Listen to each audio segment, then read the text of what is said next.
magsisimula tayo sa isang tanong na siguro naitanong mo na rin sa sarili mo. Yung mga ginagawa ko ba araw-araw, ito na ba yun?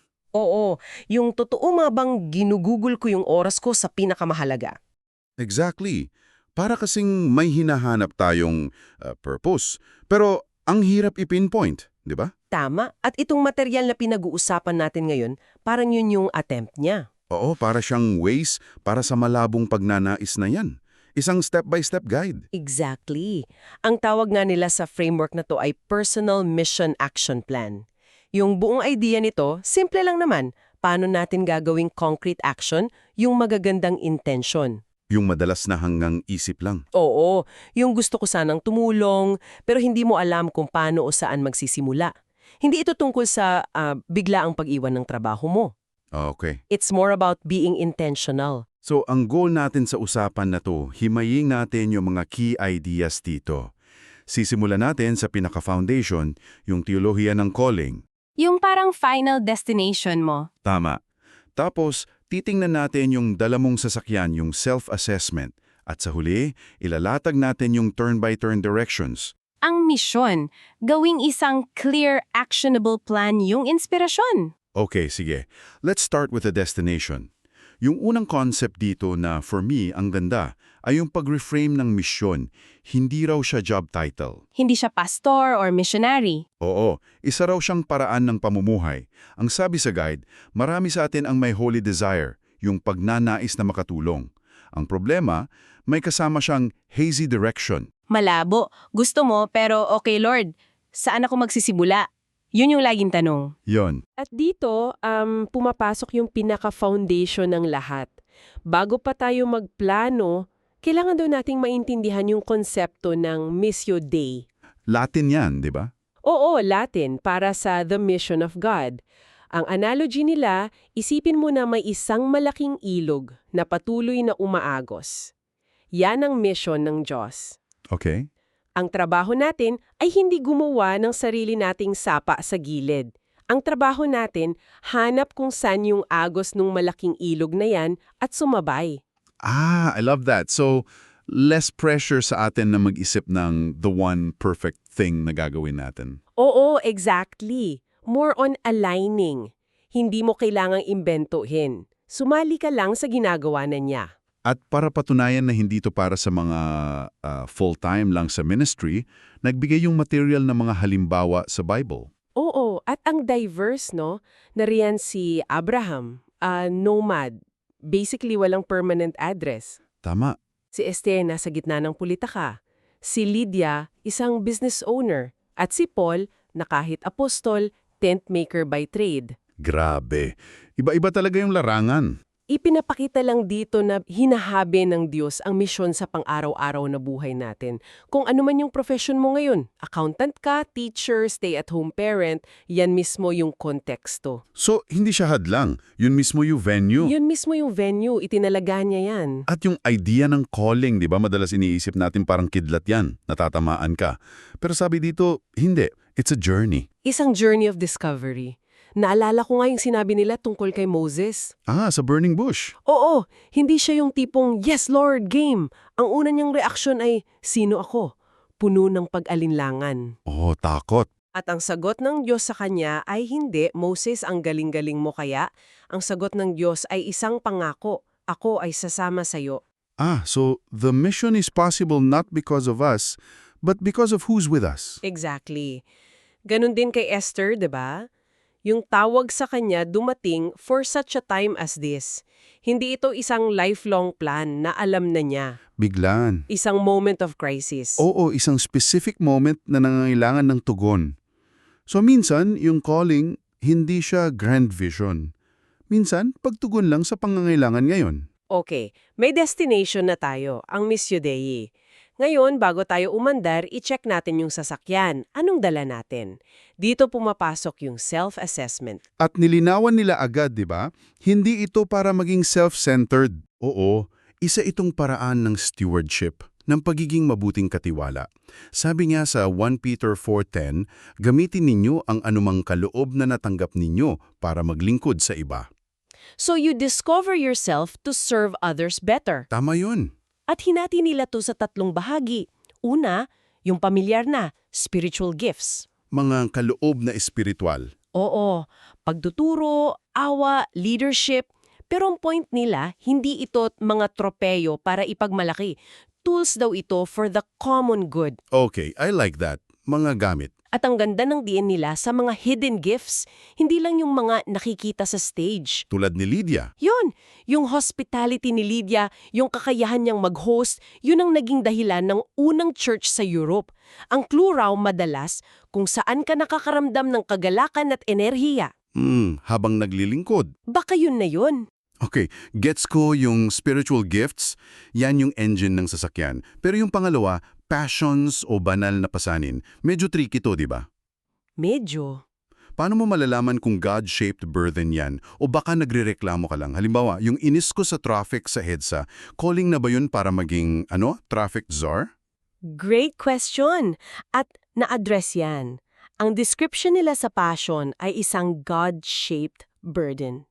Yung tanong, ano ang dumudurog sa puso mo? Okay. Malalim. Tulad ni Nehemia, na napaiyak at nag-fasting para sa pader ng Jerusalem. Pero, at ito yung sagot sa tanong mo, sinasabi rito na ang passion ay gatong, pero kailangan itong subukin at dalisain.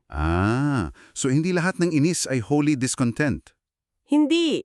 Kailangan mo siyang i-check against sa scripture at sa wisdom ng community mo. Baka yung inis mo sa traffic ay pwedeng maging calling para mag-advocate for better public transport. Oo. Baka sign lang na kailangan kong umalis ng bahay ng mas maaga. Okay yun. The community helps you discern. I see. So kailangan ng validation. Hindi pwedeng emosyon lang. Okay? Yung pangatlo, ito yung medyo nakakagulat for me. Growth areas. Oo. Kasi yung mindset natin madalas, di ba? Focus on your strengths. Lahat ng leadership seminar yan ang sinasabi. Pero dito, yung mga kahinaan mo raw, Yan mismo ang pwedeng maging qualification mo. sobrang baliktad sa lahat ng self-help books na naabasa ko. It's a paradigm shift. Hindi ito tungkol sa pagiging good enough para sa mission. Sabi nga sa 2 Corinthians, sa kahinaan nagiging perfecto ang kapangyarihan ng Diyos. Wow. So, your weakness isn't a bug, it's a feature. Doon ka nagiging dependent sa Kanya at hindi sa sarili mong galing. Nag-i-inject niya ng humility sa buong proseso, no? Oo, kasi pinapaalala niya sa'yo na hindi ikaw ang bida rito. Okay. So, para maging practical, may tool silang binanggit. Yung mission profile chart. 3 column lang. Gifts, passions, growth areas. Para hindi lang siya nasa isip mo, nakasulat. Para siyang inventory ng sasakyan mo. Alam mo yung engine, yung fuel, at pati yung mga dents and scratches. Okay, so we've looked inward. Alam mo na yung gifts, passions, at kahinaan mo. Ang tanong ngayon, saan ko to dadalin? Dito na papasok yung pag-identify ng mission field. Yung pagpili ng ruta.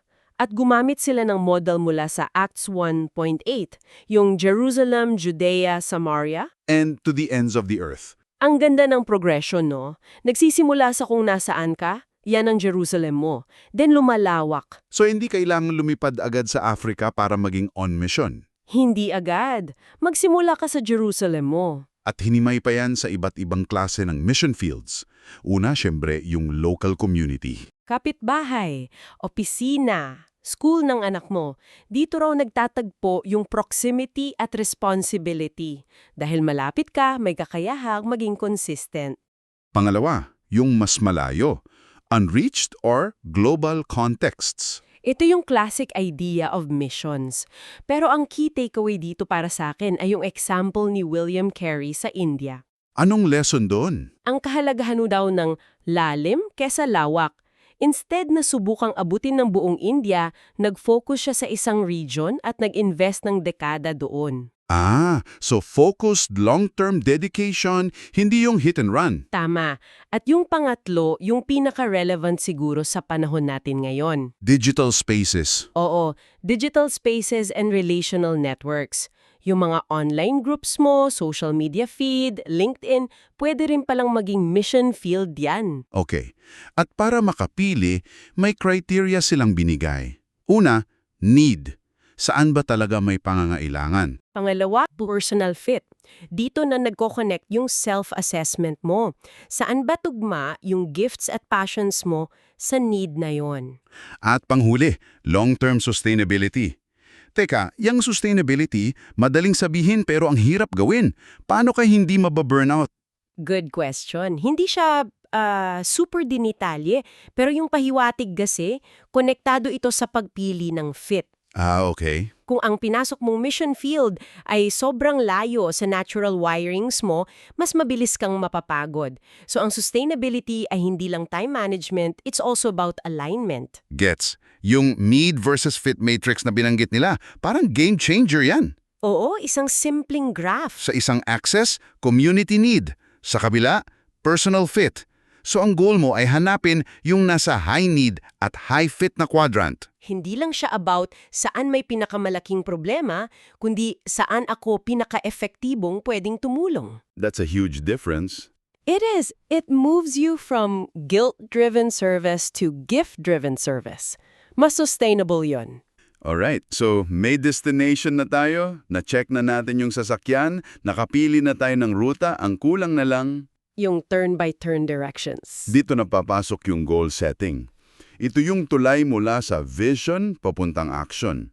At dito, ipinaliwanag nila yung 3 layers ng mga layunin. Parang waypoint sa ways mo. Una, short-term goals. 1 year or less. Anong purpose niyan? To build momentum. Mga small wins. Halimbawa, mag-enroll sa isang training o mag-volunteer once a month.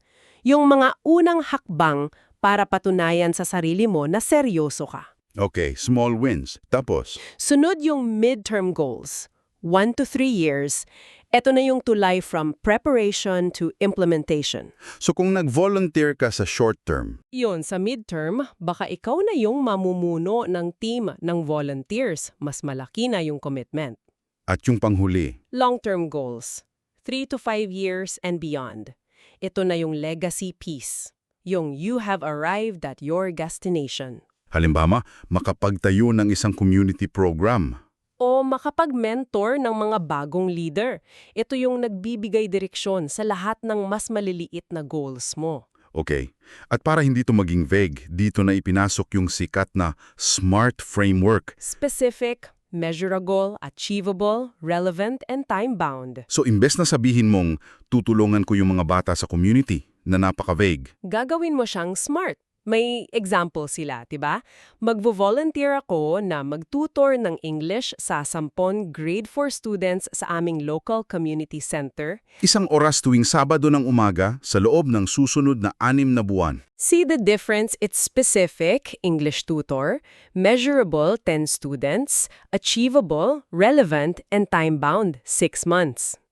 Wow! Biglang naging totoong-totoo. May first step ka na. Alam mo na yung gagawin mo next Saturday. Hindi na siya someday. So sa kabuuan, yung buong paglalakbay, nagsimula tayo sa bakit, yung mission day eh. Tapos, inalam natin yung sino, yung self-assessment. Pagkatapos pumili tayo ng saan, yung mission field. At sa huli, nilatag natin yung paano, yung SMART goal setting. Ang susi talaga ay ang pag-alis sa someday island at paglipat sa intentional action. Iniiwan tayo ng gabay na to na may isang malalim na realisasyon, no? Yung mission mo pala, hindi siya isang mahiwagang bagay na bigla na lang mahuhulog galing langit. Nagsisimula siya sa isang serye ng maliliit, tapat at pinag-isipang mga hakbang. Clear and actionable plan na naghihintay lang na simulan mo. Kaya ang pangwakas na tanong para sa iyo ay ito. Base sa lahat ng napag-usapan natin, ano ang isang maliit at tapat na hakbang, isang SMART goal na ginagabayan ng purpose at hindi lang ng ugali na kaya mong gawin bukas?